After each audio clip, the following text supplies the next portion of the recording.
There was an Oscar-winning 1987 movie called Wall Street. You might remember it. It was a critique of the excesses of that decade, and it centered around a ruthless businessman whose name was Gordon Gekko. And he had a famous saying. Can anybody remember what it was? Greed is good. And I'm not sure that we have heeded the warning of that film, because in the modern world, self-interest really does seem to have been enshrined as a virtue. Now, you might argue that is the most efficient way to run an economy, although the rapid growth of inequality in our world should give you pause. But as a means to run a society, it is downright cruel. Kindness is in short supply in our world. And so that's our theme for this evening. We are reflecting on the next of these fruits of the Spirit, and they are serious things, because a world without them is a bleak place. A world without kindness is a cruel place. And left to its own devices, our world does seem to slide towards selfishness and exploitation. So, kindness. What do we mean by it? Well, that remarkable, if slightly uncomfortable, reading from the Gospels was Jesus' teaching. And he said in verse 33, "If you do good to those who do good to you, what credit is that to you?" You see, kindness is not niceness. It is not that sort of social convention of being good to someone and expecting them to be good to you. Most people have got that sort of veneer of niceness, but there is a danger that it is only skin deep, and if you cross them, it can turn quite nasty. No, kindness is something far greater than that. I wonder if you can think of a time in your life when you experienced kindness. My suspicion is that if you do, if it's one that stands out, it was somebody unexpected. Perhaps someone you didn't know very well, or even a stranger who did something that they didn't need to do that made a profound difference to your life. That's the kind of kindness that really stands out. Someone who owes you nothing and yet chooses to do it anyway. And I think that's what kindness is. It is a commitment or a concern for the good of another without any expectation of something in return. And it's a remarkable thing. It's a beautiful thing. And I think the reason it is that is because kindness is something of God. Verse 35 said, "If you are kind, then you will be children of the Most High, for he is kind to the ungrateful and to the wicked." God blesses people no matter who they are. Just as the sun shines on the righteous and the unrighteous, and the spring rains fall on the good and the bad, so God gives food and happiness and the appreciation of beauty to all people. God is simply kind, whether people are good or bad. And so, if you are kind, then that means to be that you are children of God, because in the ancient world, children do what their father does. But of course, no one expresses that kindness better than Jesus. And kindness is the way of Jesus. Verse 27, he said, "But to you who are listening, I say, love your enemies, do good to those who hate you, bless those who curse you, pray for those who mistreat you." Now, undoubtedly, Jesus' teaching is, well, it's some of the purest, most elevated ethical teaching in all of history. Nobody has ever said anything like that before. Is that easy to do? Very far from it. But what we can say with confidence is that is exactly what Jesus himself does. He literally turns the other cheek. He blesses and prays for those who hate him, and he gives his life for sinners. And the greatest act of kindness of all is the cross of Christ. The Apostle Paul puts it like this in his epistle to the Romans. Just at the right time, when we were powerless, Christ died for the ungodly. Very rarely will someone die for a righteous person, though for a good person someone might perhaps dare to die. But God demonstrates his love for us in this: while we were still sinners, Christ died for us. So you see, real kindness is first and foremost a commitment to the good of another without any expectation of something in return.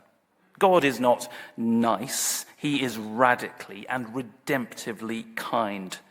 And kindness in humans is an attitude of the heart that echoes God's own heart. There are a couple of important things, however, to say that kindness is not. So first, kindness is not weakness. I think our modern world often perceives it as such and attempts to exploit it. But on the contrary, kindness is great strength. Jesus says in verse 35, love your enemies, do good, and lend, expecting nothing in return. Loving people who don't love you back requires a great strength of character. The strength to forgive, to persevere, to love, and to not react in frustration or anger, to turn the other cheek metaphorically or literally. To be kind in those circumstances is to resist our own will and manage our own self-interest and to act in a way which is not the obvious way. No, to be angry is the easy way, is the weak way. To be kind is the way of strength. So first, kindness is not weakness. And secondly, kindness is not naivety. I think there's a danger. If you were raised in a nice family, surrounded by kindness, then we can be a little bit naive about the world. And it's a terrible shock when you discover what the world is really like and what people can really be like.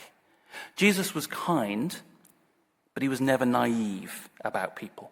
He saw them for what they were. And we need to be wise about people too, because kindness is a gift. It is a choice. But it can never be coerced or manipulative. And if people try and exploit your kindness, that needs to be a major red flag. Jesus had a tendency to literally walk away from people, and you should do the same. No, kindness is a choice that you make. And your actions cease to be kindness if it's coerced or motivated by someone making you feel guilty.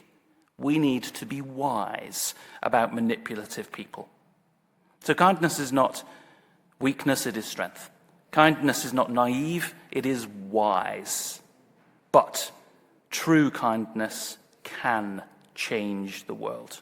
I mean, literally, in the case of Jesus. The greatest act in history is an act of the greatest kindness, by which I mean the cross of Christ. But kindness changes things, often little by little. Just as the slow drip, drip, drip of water can erode the hardest rock, so the drip, drip, drip of kindness can soften the hardest heart. But perhaps it takes a lifetime. Aesop, famous for his fables, once said, "No act of kindness, no matter how small, is ever wasted." God uses our kindness to change the world. I also think that kindness is an act of resistance. If the world is a frustrating place to you, if you get angry about the way things are, you have two choices. And anger is not the answer. Kindness is an act of resistance. It is heart in a heartless world. It is kindling a light in the darkness. It is a resistance against the injustices of a self-interested society. And it keeps the rumour of God alive. So be kind, intentionally, deliberately, surprisingly. If you're going to live like that, though, I think it's very important that we don't try and do that all by ourselves. It's important to be embedded in the story of God's kindness. Our kindness doesn't come from ourselves. It comes from being part of what God is doing. It's a fruit of the Spirit, and it needs to be rooted in the kindness of God. You need to know the kindness of God in your life, day by day, to be rooted in his love and generosity to you. And then that overflows. You are simply paying forward that which has been given to you. You can't do this by yourself without becoming weary or cynical. And so you need to be rooted in God's kindness day by day. But then, of course, Jesus is our model of kindness. His life, which is serving others, which is giving himself for others, which is sacrificial and costly. He reaches across barriers and convention to be kind to unexpected people. Be kind to people whether they deserve it or not. I always loved the story of Zacchaeus. Do you remember the tax collector who climbed a tree to see Jesus? And he was an outcast and unloved. And yet Jesus looks at him and says, Zacchaeus, I'm coming for dinner at your house. And in doing so, grants him a kind of a dignity, treats him with compassion. And that kindness is utterly transformative of Zacchaeus. William Wordsworth once said, the little unremembered acts of kindness and love are the best parts of a person's life. So, be kind. The Greek word for kindness is very similar to the word for Christian. It is Christostes. And so those early Christians were often misunderstood as the kind ones. When people said Christian, people thought that they were saying the kind ones. And I thought, that's not a bad name to have, is it? May we be known as the kind ones. May our kindness not be rooted in self-interest, but rooted in what God has done for us while we were still sinners. May our kindness kindle a light in this dark world. And if life is hard for you, you do need to root yourself in the kindness of God. Remember that wonderful line in the greatest of the Psalms, Psalm 23, which says, surely kindness and loving mercy shall follow me all the days of my life. We root ourselves in the kindness of God. We allow that to nourish and shape our lives, and then it overflows, and we pay it forward, and we go and do likewise. And when we do that, then we are children of God. Amen.